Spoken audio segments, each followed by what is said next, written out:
বজালিত লোমহৰ্ষক হত্যাকাণ্ড পৰকীয়া প্ৰেমৰ বাবে মূৰত কুঠাৰেৰে ঘপিয়াই হত্যা কৰি 10 খাৱৈত পুতি থলে মৃতদেহ।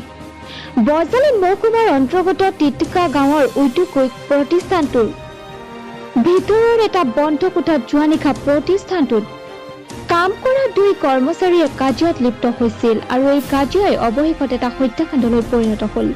আব্বাছ আলী নামৰ লোকজনৰ পত্নীৰ সৈতে বন্ধু ৰাজিবুল আলীৰ লগত প্ৰেমজনিত সম্পৰ্ক থকাৰ সন্দেহ কৰিছিল আব্বাছ আলীয়ে আৰু সেই খবৰ তাৰণাত নিশা আব্বাছ আলী শুই থকাৰ সময়তে মূৰত কুঠাৰেৰে ঘপিয়াই হত্যা কৰে ৰাজিবুল আলীয়ে।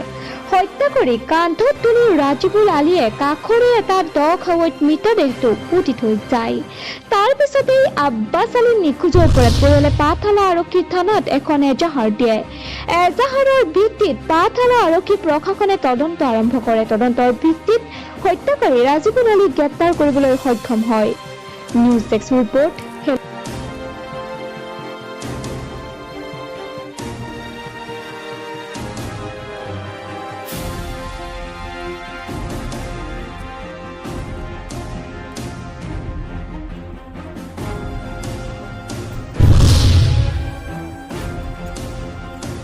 কি ঘটনাটো কি হৈছে? ৰাতি হোৱাৰ আগতে সি মোক তাৰমানে মাৰিব গৈছিল, তাৰমানে কয় সি তোক মাৰিম, সেইকাৰণে মই আৰু কি ক'লা ক'লাম তুই মাৰিবি যাওঁ।